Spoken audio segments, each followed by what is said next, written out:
Pokoke kula warai iki sampeyan nak ketemu Allah ben selamat niku kula jamin lah. Nah ilmu kula niku orisinil. Allah niku gada adat, gada sunnah lah dalam bahasa Quran. Perkara iku ana alamate. Dadi misale ana mendung alamate napa udan. Terus Allah niku nggih damel sistem. Salih waladzi ja'ala syamsa diya awal qamara nura wa qaddarahu manazila li ta'lamu adadas sinina napa wal hisab. Sehingga di sistem itu kita tahu musim hujan itu misalnya musim ini. Kalau musim kemarau ini posisi bintang pas di sini. Sehingga wong Jawa sing goblok lah roh iki musim hujan iki musim kemarau. Kalau ahli hisab, ahli astronomi ngerti kalau matahari di sini berarti musim ini, kalau matahari di sini musim ini. Begitu juga musim panas, musim gugur macam-macam. Itu kita tahu, itu sunnahnya Allah dan itu yang bikin Allah, kita tahu. Tapi sekali ada hujan kok kamu bilang begini, wajar udan deres wong rendeng. Itu Allah tersinggung karena kamu nganggep udan itu jasane rendeng, ora jasane pangeran. Gak repot ngadepi pangeran. Ya memang begitu. Karena inginnya Allah manusia itu punya dua kecerdasan. Kecerdasan yang diciptakan nubuwah yaitu akidah dan kecerdasan yang diciptakan sains yaitu pengetahuan. Di kula terangno nggih cara mazhab Abu Hanifah banyu iku ora iso najis. Wes pokoke banyu iku nyucekno dadi ora iso napa? Najis. Tapi kalau dalam mazhab Syafi'i itu air yang tidak sampai 2 kolah. 2 kolah niku ukuran 1/4 itu sekira-kira 1 meter persegi.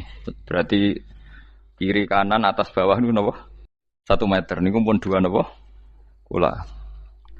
Niku nak cara Imam Syafi'i jika air sebelum 2 kula itu kena najis sedikit rubah atau tidak rubah najis, nggih. Tapi kalau terlalu banyak meskipun kena macam-macam tidak napa? Tidak najis. Terus ila mata ghayyara kecuali yang rubah. Di misalnya ada limbah, ada kubangan besar gitu yang beribu-ribu liter, tapi kok warnanya sudah warna coklat, ya kayak tinja macam-macam itu dihukumin apa? Najis. Tapi wis macam-macam malah mazhab dalam air. Tapi saya pastikan itu mazhab ulama. Saya pastikan itu mazhab ulama. Kalau teks hadisnya begini nih, monggo nak jiran api latihan ijtihad, kok menyesatkan ya ora apa-apa, sementing ini latihan. Jadi di Medina, ini hadis di Musnad Ahmad. Di Madinah itu ada sumur, bukan sungai loh. Saya ulang lagi sumur, bukan sungai. Kalau sungai itu konotasinya kan luas, panjang, mengalir. Ini sumur, bener-bener apa? Sumur. Sumur, ya gede sumur enggak sepiro. Nabi itu wudu di situ, terus diingatkan ya Rasulullah, itu sumur dulu zaman sebelum engkau datang, sebelum ada Islam di sini, dipakai pembuangan jifah. Batang anjing dan nyuwun sewu kotoran orang haid. Ya kotoran orang haid. Terus saat itu Nabi ngendikan alma tahurun la yunajjisuhu syai'un. Kata Nabi yang namanya air itu menyucikan. Tidak pernah bisa kena najisnya. Alma tahurun la yunajjisuhu syai'un. Terus Nabi wudu. Ya sudah begitu. Ya sudah begitu sampe rasa bojiro-jiro no. Alhamdulillah hadisnya ngono. Ya kan ya, paham kan ya? Nah. Mana nek sampean ditangkleti. Kulon sering ditanya sama orang-orang Jakarta, "Gus, saya ini punya air langganan PDAM. Itu dikelola dari sungai ini. Padahal sungai ini mulai tinja sampai sapi tank macam-macam ya ke situ semua, Gus. Terus enggak baunya karena kaporit. Itu gimana itu, Gus? Suci ndak itu? Terus saya tanya, "Lah kamu pakai ndak?" Ya sudah pakai, tapi tetap tanya hukumnya. Itu kan seperti yang di Jakarta itu kan misalnya yang diolah itu kan sungai macam-macam tuh, Gus. Lah itu yang limbah keluarga ya kalau untuk nyuci piring enggak apa-apa. Sapi teng macam-macam kan ke situ juga. Ya kan ya, cara kok istihad wi. Karena kalau menurut Syafi'i 2 kolah pun tidak ada pengaruhnya kalau terlalu banyak apa? Bahan yang apa? Najis, yang limbah itu yang najis. Ya jelas najis ya. Kalau teletong sapi kan ijek ono intikal madhab, rausul makul tohir. Kotoran hewan suci itu suci. Masih banyak madhab yang mengatakan bahwa kotoran barang suci itu suci, masih bisa intikal. Kalau kotoran manusia itu lebih kriminal, enggak ada madhabnya itu. Jadi kotorane wedhus iku ana ulama sing darani suci, tapi nek kotorane ruhin gak ono. Nah, itu kan repot. Makanya kata sebagian ahli hadis, sebaiknya hadis itu udah usah diijtihadi, pokoknya Nabi ngendikan begitu gitu. Ya sudah orang terus ya sudah begitu. Paham gitu terus seperti di sini misalnya yang di sini Gajah Wong itu kan atasannya sana mulai kali Code kan wong macam-macam. Mulai wong buang kotor air besar, air kecil kan lewat semua. Macam-macam. Makanya masalah air itu pokoknya sifatnya air itu ma'an tahura, sifatnya air itu mensucikan. Mensucikan itu dua dalam mazhab Syafi'i itu. Air dan tanah. Ya, air dan tanah. Terus sama Abu Hanifah ditambah satu. Ini kalau sampean coba tidak apa-apa, api. Makanya kalau ada boto, coroknya apa Mus? Boto ya. Boto bangunan apa? Boto. Itu kan kebanyakan kan kadang kan tipak buahan pletong itu kan ya. Terus dipakai boto. Dicampur-campur, diulet-ulet. Terus jadi apa? Boto. Cara mazhab Syafi'i tetap najis, dipakai masjid tidak bisa karena sebagian bahannya dari apa? Najis. Cara mazhab Hanafi suci karena sudah dibakar. Karena api itu termasuk alat mensucikan. Alasannya Imam Abu Hanifah, orang yang fasik-fasik itu nanti disucikan pakai api neraka. Berarti api itu bagian dari alat mensucikan. Jadi misalnya Ruhin mau sholat dibakar, sholat suci gitu. Karena api itu mensucikan. Buktinya orang-orang yang masuk neraka nanti sebelum masuk surga kalanya disucikan dengan api. Mana ada di neraka disucikan pakai air? Artinya kalau ada batu bata itu yang dipakai dari najis ya kemudian dibakar, itu berarti cara mazhab Hanafi suci. Alhamdulillah tuh. Jadi kita bikin masjid nyaman karena bahannya dianggap apa? Suci. Lewat apa? Lewat apa? Api tadi dia dibakar. Tapi yang ngeri ya. Nggih. Ben sampean ngerti mazhab gitu. Terus saya memang tak niati setiap saya ngaji entah 1 2 tak sisipkan hukum fikih karena fikih ini yang kita alami keseharian. Nggih, fikih ini yang kita alami napa? Keseharian. Makanya saya minta teks hadis tadi jangan rubah. Pokoknya ada sumur loh, tidak sungai. Sumur itu kan airnya tenang, tidak ngalir. Nyatanya Rasulullah sudah dilapuri. Ini batang-batang anjing dan bekas orang-orang haid, kotoran haid itu dibuang di situ ya Rasulullah. Terus Nabi menjawab, alma la yunajjis alma utahurun la yunajjisuhu syai'un.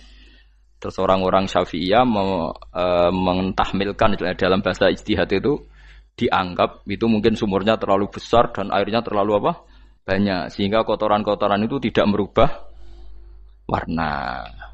Tapi kata yang lain-lain masa yang benar aja gitu, masa banyu diam dimasuki kotoran gitu tidak apa? Rubah. Nah itu ya itulah ijtihad. Ijtihad itu ya. Ijtihad itu guyonannya kan gitu. Pendapat saya benar mungkin salah, pendapat Anda salah mungkin apa? Benar. Karena ya sama-sama mirip-mirip itu untuk menganalisis itu. Yang jelas Allah mensifati air itu ma'an tahura, bahwa air itu punya sifat dasar mensucikan. Kaya nek cara kula niku asal tidak terlalu ketok najis ngoten niku. Kaya pad PDAM ngoten niku. Enggak gak ambu taek terus gak ambu apa nek suci wonten mawon. Dan takoki tapi kan asal usulnya di sana najis gini. Asal usul barang kok repot. Kulo sering dibantai tiang-tiang sing terlalu napa was-was. Tapi jelas saya tahu sendiri. Sapi teng itu ngalir ke sungai gini-gini saya tahu sendiri. Tak jawab, saya juga tahu sendiri dari langit itu langsung air turun. Jadi artinya kalau dia melihat sisi najis ke sapi teng, melihat sisi dari gunung Merapi dari langit kan langsung turun. Jadi kalau eling najis ya, tak eling suci ini kan saya gitu. Dia ngilingi yang sisi najisnya dari apa? Limbah apa? Keluarga. Wa anzalna minas sama'i ma'an tahura. Air itu mensucikan. Nah, terus kedua masalah fikih yang saya jelaskan di sini, tahur itu sifat mubalaghah dalam madhab selain Syafi'i. Saya ulang lagi ya. Kula warai lugat ya. Kalau orang biasa terima kasih disebut syakir, disebut apa? Syakir. Kalau terlalu banyak terima kasih disebut apa? Syakur. Kalau kadang memaafkan disebut ghafir, orang yang memaafkan. Kalau sering memaafkan disebut ghafur. Jadi dalam disiplin lughat, kalau wazan fa'ul itu berarti menunjukkan terulang-ulang. Paham nggih Fuad? Apa? Terulang-ulang. Sehingga mazhab selain Syafi'i mengatakan air satu ciduk kan ya. Dipakai wudu, setelah itu mustakmalnya dipakai lagi boleh. Mustakmalnya dipakai lagi boleh. Alasannya fa'ul itu mubalaghah gitu loh. Jadi sesuatu yang terulang. Paham ya? Saya ulang lagi ya. Tohur itu kan wazannya fa'ulan. Tohuran berarti wazannya fa'ulan. Fa'ulan itu berarti ikut wazan mubalaghah. Kalau ghafir mengampuni, kalau ghafur sering mengampuni. Syakir terima kasih. Kalau syakur sering terima kasih. Berarti kalau tohir suci, kalau tohur sering mensucikan. Nah, makanya selain Syafi'i mengatakan air asal suci mensucikan dipakai berkali-kali tetap suci mensucikan. Artinya tidak ada mustakmal, ya, tidak ada apa. Tapi kalau dalam mazhab kita kan sekali bekas wudu mustakmal, bekas junub mustakmal karena sudah pernah dipakai sesuci. Nah itu mazhab kita, mazhab Syafi'i. Sama nanut di soalnya kalau cerita sama nak kedesek nganggo sing gampang mawon. Jadi gampang kan. Ya masuk akal karena memang wazan fa'ulan itu untuk tadi untuk litakrir tadi untuk mengulang kayak ghafir nyepuro ghafurun sering nyepuro. Paham ya? Makanya orang itu kalau zalim itu ya zalim, kalau zalum banget zalime. Makanya disebut Quran wa kanal insanu zaluman jahula. Zalim itu zalim biasa, zaluman banget zalime. Jahil itu goblok biasa, jahulan banget gobloke. Berarti kalau tohuron banget nyuciin berarti diulang-ulang. Makanya mazhab lain mengatakan air itu tidak ada mustakmal. Dan saya kadang ya intikal mazhab begitu. Nah intikal gimana? Coba kalau di hotel itu mustakmal. Hotel itu kan kotaannya cilik tuh kan. Tahu nggak hotel mari ruhen. Kotaannya cilik. Terus kalau kita misalnya junub atau apa pakai ciduk itu kan tetap nyiprat Tomus. Nyiprat kena banyu di kotak yang cilik. Jadi kalau gak intikal mazhab pusing kan kita. Iya kan? Terus kemudian intikal lah suci guys. Takoki pangeran, kok mbok bolak-balik intikal mazhab Gusti. Jare sapa jare Gus Pak ngono takoki. Lah kowe muni kowe kok takoki malah pusing. Kayak Mbah Khalil Bangkalan itu. Kalau nalkin mayit itu masyhur Mbah Khalil Bangkalan. Tidak nalkin mayit itu. Yo kan yo, aku sibuk urusanku akeh. Takoki malaikat ngenteni Mbah Khalil. Tinggal mire. Sing ngono tok. Nalkin meneh. Yo jiyo, soe nak takoki malaikat marbuka manabiuka ngenteni ketuane. Maksudnya ngenteni dekne. Ya sudah ditinggalin. Ya orang ditakoki wong dekne orang kabudut. Pokoke diwarai kabeh. Nah, terakhir beliau rodok modern. Ngenteni ketua rombongan pokoknya.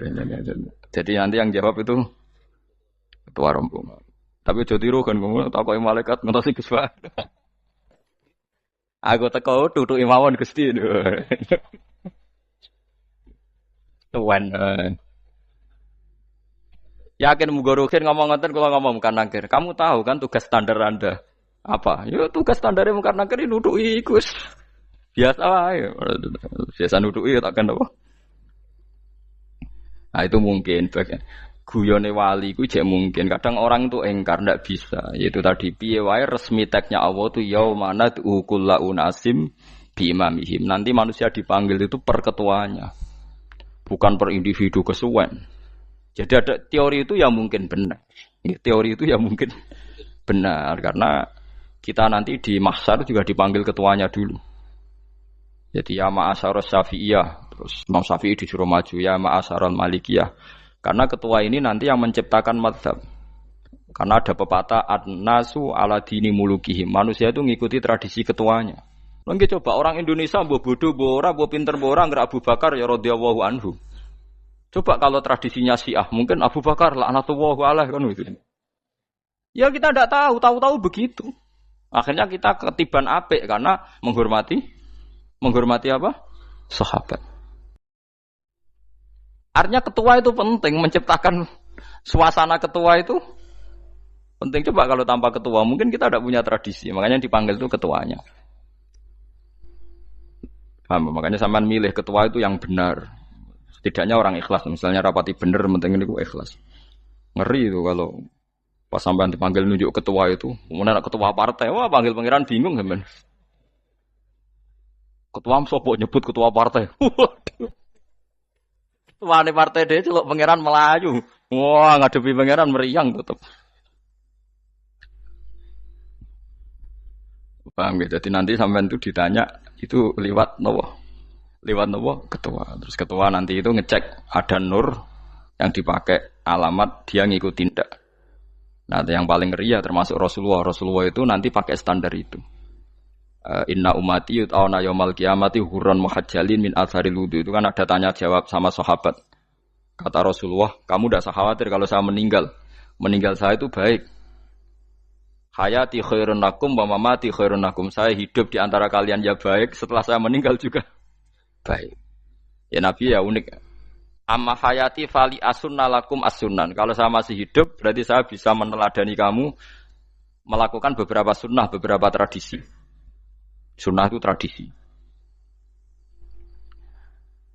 Jadi orang kudu artinya sunnah itu wajib atau sunat. Buktinya di Quran ada sunnatallahi latif sunnatullah fil ladzina khalau min qabl. Jadi sunnahnya, tradisinya Allah menghukumi orang-orang dulu. Itu bisa orang benar, bisa orang tidak apa? Benar.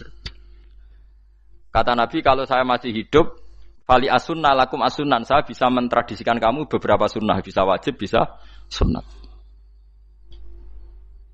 Wa amma wafati ya khairun lakum. Kalau saya sudah meninggal nanti juga bagus. Mergo aku nak SK pundhut jare Nabi, aku jejer pangeran. Dadi nak roh kowe apik, saya muji Allah, nak roh kowe elek, langsung saya minta ampunan kepada Allah. Dan semua umatku nanti diampuni. Tapi terus Nabi mulai menangis. Tapi ada beberapa masalah. Ketika orang-orang itu ternyata umatku, mau saya ajak ke surga, kata Tuhan, kata Allah, innahum qad ahdatsu ba'dak. Mereka ini bikin aturan aneh-aneh setelah kamu Muhammad. Terus Pak aku suhkon ya sudah kalau gitu tak tinggal ke surga, tidak ikut masuk surga. Nah kemudian ulama berdebat ahdatsu itu apa? So, ada yang itu bid'ah gitu, macam-macam. Kalau ulama Sunni ahdatsu itu ya bid'ah ibadah mahdhah. Jadi misalnya orang melakukan sholat zuhur kok 6 rakaat itu kan wong nganggur papat es kesel kok malah muni 6 itu loh. Utawa zuhur kok mau 3 rakaat itu kan ya itu bid'ah. Karena ibadah mahdhah. Tapi kalau masalah sosial itu fleksibel. Fleksibelnya adalah misalnya dulu Nabi naik unta, orang yang anti bid'ah juga naik Innova. Padahal dulu naik unta. Orang-orang yang poligami itu ya tidak nunggu istri pertama mati. Padahal dulu Nabi poligami setelah Sayyidah Khadijah meninggal. Ya mereka baik-baik saja. Alasannya poligami sunnah Rasul. Padahal nak detailnya sunnah Rasul poligami setelah istri pertama meninggal. Jadi kayak Ruhin itu belum boleh. Istrinya kan masih hidup 2 dia. Tapi sudah. Nah, bukan artinya kalau sampean memaksakan gitu. Sampean kalau enggak percaya saya bacakan ayat. Wal khailah wal bihola wal hamira litarkabuha wazina. Kamu bisa naik kuda, naik unta, naik himar. Setelah kamu naik dan kamu tenang di atas punggungnya, litastawu ala zuhuri tsumma tazkuru ni'mata rabbikum idza stawaitum 'alaihi wa taqulu subhanalladzi sakhkhara lana hadza ma kunna lahu mukrin. Artinya ketika kita naik unta zaman dulu dan tagnya memang unta, itu terus kamu baca subhanalladzi sakhkhara lana hadza. Apakah sekarang kesunatan baca itu kalau yang ditumpai unta, sehingga kalau yang naik Innova tidak usah baca itu gitu. Wah, aku numpakku ora unta kok, dadi ora usah maca subhanalladzi wa sakhkhara lana.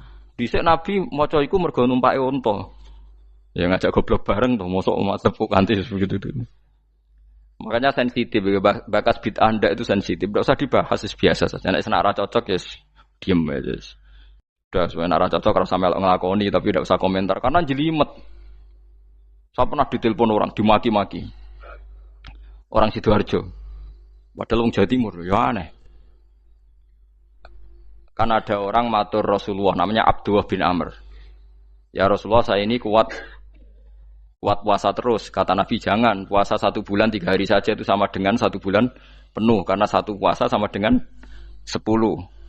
Masih balelo terus termasuk menyangkut Quran. Ya Rasulullah, saya ini tiap hari khatam Quran, jangan 1 bulan sekali aja baru khatam. Enggak ya Rasulullah, saya ini ingin sering khataman. Ya sudah kalau gitu seminggu sekali sab'al layal. Saya lebih kuat ya Rasulullah, 3 hari. 3 hari saja khatam sekali. Iqra'hu fi salasin kata Nabi. Ya Rasulullah, saya lebih kuat ketimbang itu. Tidak ada yang lebih baik ketimbang itu kata Nabi. Kemudian orang itu anti semaan karena semaan itu kan 1 hari khatam. Paham ya? Maksudnya hadis tadi yang di Bukhari dipakai dalil anti apa? Semaan karena semaan itu 1 hari apa? Khatam. Lewat telepon pertama lewat santri saya, terus lama-lama lewat telepon. Saya tanya, kamu bacanya hadis kira-kira sama saya banyak mana? Kayaknya banyak jenengan. Terus saya tanya, betul Nabi menyuruh khatam tiap 3 hari? Ya. Betul Nabi nyuruh khatam tiap 1 bulan? Ya.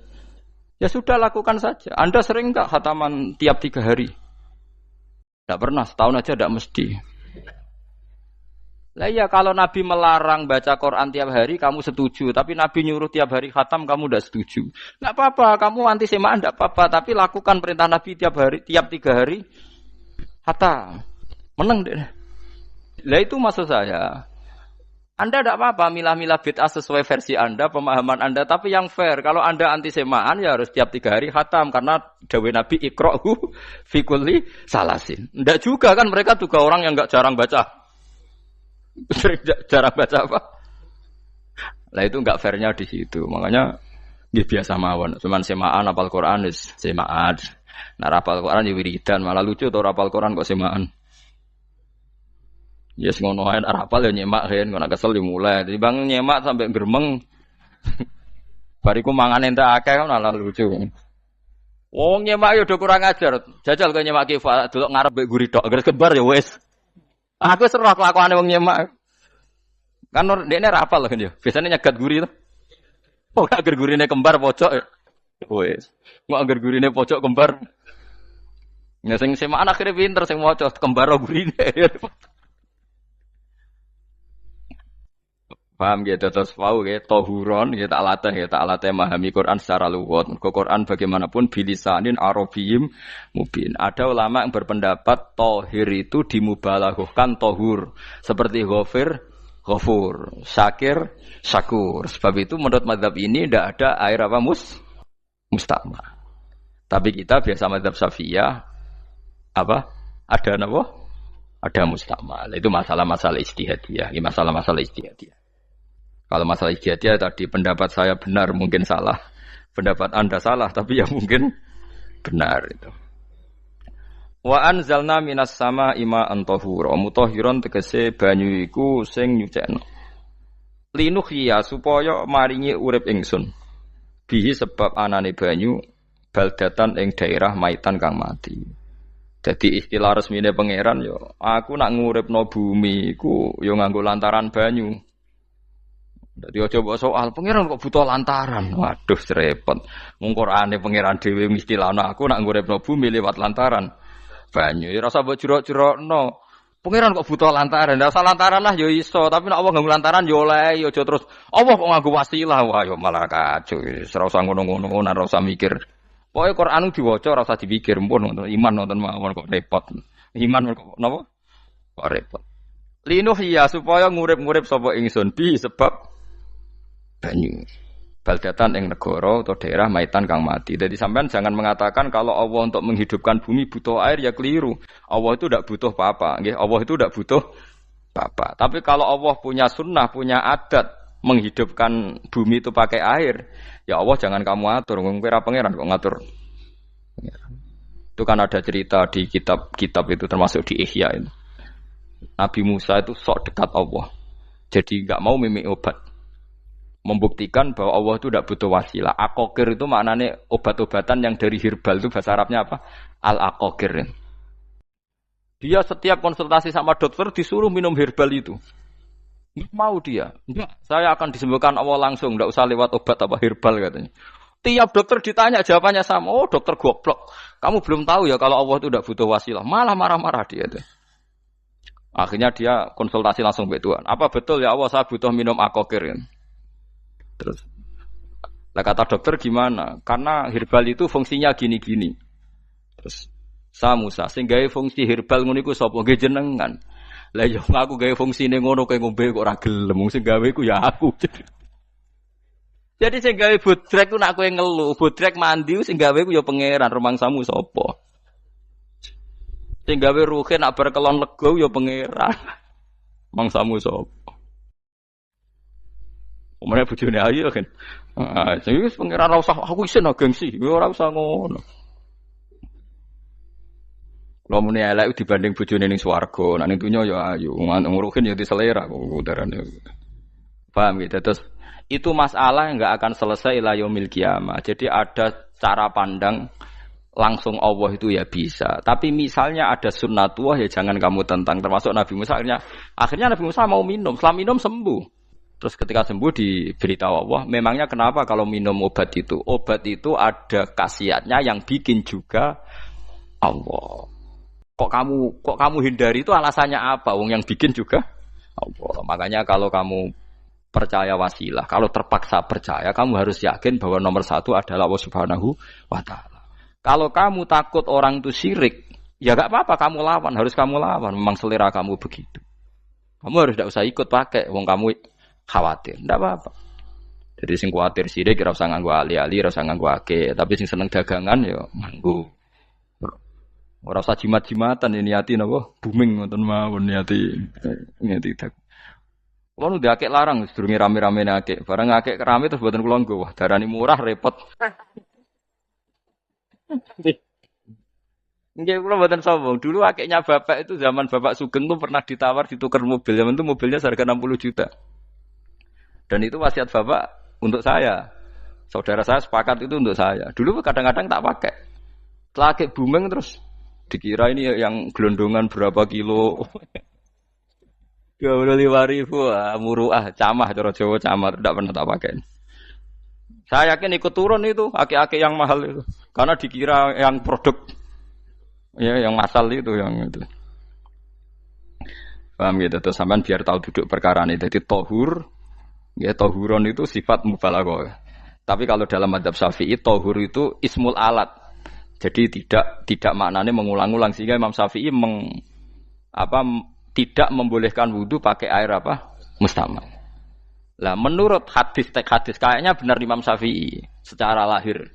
Karena Nabi ngendikan sisa air wudu itu membawa dosa Anda. Kata Nabi, jika seseorang wudu maka kotorannya keluar dari ajfan, dari pelapuk mata, dari apa sampai keluar dari mimbaini adzofirih, sampai keluar dari bawah-bawah apa? Kuku.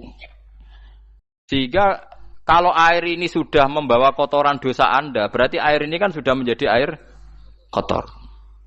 Andai kan Anda mukasyafah, maka air ini sudah penuh dengan kotoran. Enggak mungkin air yang sudah penuh kotoran dipakai wudu lagi. Itu cara berpikir Imam Syafi'i. Ya sampean ikut mana ya? Ya gampang kan kalau keadaan normal ya ikut Syafi'i, kalau air banyak, kalau tidak normal ya ikut mazhab yang lain. Kan gampang. Gitu aja kok repot tuh. Ya itu pentingnya orang ngaji ya di situ tuh harus banyak pilihan. HP kartune loro masa madzhab mesti tok. Nah, itu gitu. Ya pokoknya gitu. Kalau yang percaya wasilah ya pakai istilah pangeran linuhyabi baldatam maita ada kata bihi. Allah menghidupkan bumi itu dengan pelantaraan air padahal Allah tidak butuh perantaraan. Tapi yang anti ya enggak apa-apa. Memang yang percaya wasilah itu ya bahaya juga. Ya yes, pokoknya yes. Sudah pakai 2 kartu apa susahnya tuh. Ya enggak apa-apa. Asal ada ilmunya. Ya, tidak karena emosi. Memang ada apa? Ada ilmunya. Linuh ya bihi baldatam maita. Wanus qiyahu. Lan nyirami ingsun yastawi podo baldatam maita bitakhfif lan takhfif maita maksudnya buatan mayita tapi napa maita yastawi podo fi ing dalam dawa maita napa al mudzakkar muannas lan muannas zakarahu mudzakkarna sapa Allah taala hu ing dawa maitan bi tibaril makani kelawan diitung tempat. Maksudnya maitan. Wanus kiyahu meniku masalah nahwu. Lan nyiramno ingsun hu ing banyu ilma ategese banyu mimma sing perkara kholakna kang wis gawe ingsun. Ingsun gawe siraman aman ing pira-pira raja kaya kewan. Ibilan tegese unta wa bakaronan sapi wa namanan wedhus. Wa anasiya lan pira-pira manusa kasiron kang akeh. Iki unike Quran, kadang kewan mbek manusa iku dibakas dhisik kewane. Engko nek ndelok dosa mbek ora ya apik kewan. Tapi nek ndelok diakal mbek ora ya apik manusa, tapi nek didelok manusa mbek kewan iku dosa ndi? Dosa manusa. Mulane nek salat istisqa iku kesunatane gawa kewan. Lho nggih tenan mboten guyon, sampean delok kabeh kitab fikih, nek salat istisqa kesunatane iku wong kon gawa apa? Kewan. Tapi aja kethek lho ya. Contohnya ngono iku ya kaya wedhus sapi, ngotos koyo kethek ula bulus wah, malaikate bingung wah. Ajete kewan tapi aja bulus kethek ula. Mulane teng daerah mriku, teng daerah Sarang nate kekeringan. Bareng kekeringan tiang salat istisqa ono sing go sapi, go wedhus, delalah bar salat istisqa iku udan. Tapi kula seneng mbek kiai ini, pas udan kiai ini ngendikan itu. Kowe aja GR nak udane krana kuwi ya krana sapi mek wedhus iki. Mergo ora duwe dosa, mergo ora duwe dosa. Lah ya itu agama. Agama itu kita ta'abudi. Wong kita jare makhluk paling terhormat. Tapi nyatane nak istisqa butuh bantuan kewan. Itu kesunatan istisqa ngoten to. Tem mriki ngoten mboten. Do nuntun wedhus to. Napa? Mboten sing tek teng kitab-kitab Pak Sami to. Kan go kewan kan? Ya, tapi ya soal kewan mau iso mbayakno. Wah, lah nek wong pasar ngasem mbok gowo mulai ular kobra macam-macam ya, malah repot. Ndak ini menunjukkan nggih, karena manusia iku akeh dosane. Mulane jemben teng ora-ora mahsyar iku manusa ora kepengin apa kewan ora kepengin dadi manusa, tapi manusa kepengin dadi kewan. Makanya nanti ketika ngadepi hisab gak kuat wa yaqulul kafiru ya laitani kuntu napa turaba. Maksudnya kuntu turaba ya Allah saya jadikan kewan sing di akhir segalanya didhawuhi Allah kuni turaban. Kamu sekarang cukup jadi turab. Intine manusa sampeyan teng ora-ora masaru bayangno kaya kewan sing akhir hayate mau didadekno napa lemah. Nah, kadang-kadang manusa itu dalam siklus ini apik kewan malah didhisikno mimma khalaqna napa an-aman riyen ya. Kalau dilihat dari dosa ndaknya, kalau dilihat dari manusia makhluk terhormat macam-macam ya apik manusa. Wa anasiya lan pira-pira manusa kasiron kang akeh. Jamu insan ente lafat anasi jamu lafat insan. Wa suhute aslina lafat insan iku anasinu. Fa udilat moko digendi apa anunun digendi ya aning ya.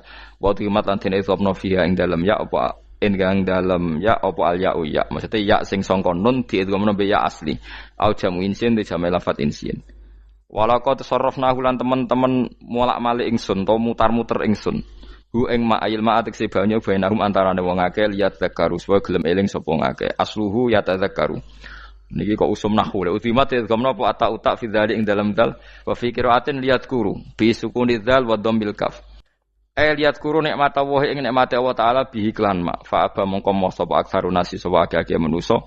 Moh ila kufuron kecuali mungkiri ning nikmat juhudan tegese mungkiri ning nikmat ngingkari ning nikmati maring nikmat haitsu qalu sekirane ngucap sapa ngakeh mutirna bina ikada mutirna den kei udan kita bina ikada sebab posisi perbintangan iki supaya kula warai iki sampeyan nak ketemu Allah ben selamat niku kula jamin lah nak ilmu kula ni orisinil Allah niku gada adat gada sunnah lah dalam bahasa Quran ini. Perkara iku ana alamate. Dadi misale ana mendung, alamate napa? Udan. Terus Allah niku nggih damel sistem. Misale huwallazi ja'ala syamsa diya awal qamara nura wa qaddarahu manazila li ta'lamu adadas sinina napa wal hisab. Sehingga di sistem itu kita tahu musim hujan itu misalnya musim ini. Kalau musim kemarau ini, posisi bintang pas di sini. Sehingga wong Jawa sing goblok lah roh iki musim hujan, iki musim kemarau. Kalau ahli hisab, ahli astronomi ngerti kalau matahari di sini berarti musim ini, kalau matahari di sini musim ini. Begitu juga musim panas, musim gugur macam-macam. Itu kita tahu, itu sunahnya Allah dan itu yang bikin Allah, kita tahu. Tapi sekali ada hujan kok kamu bilang begini, wajar udan deres wong rendeng. Itu Allah tersinggung karena kamu nganggep udan itu jasane rendeng, ora jasane pangeran. Gak repot ngadepi pangeran. Ya memang begitu. Karena inginnya Allah manusia itu punya dua kecerdasan. Kecerdasan yang diciptakan nubuwah yaitu akidah dan kecerdasan yang diciptakan sains yaitu pengetahuan. Itu inginnya Allah.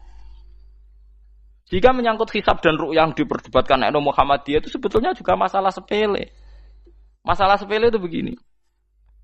Siapa sih yang mungkiri hisab? Wong hisab itu ya nasib pangeran li ta'lamu adadasinina wal hisab.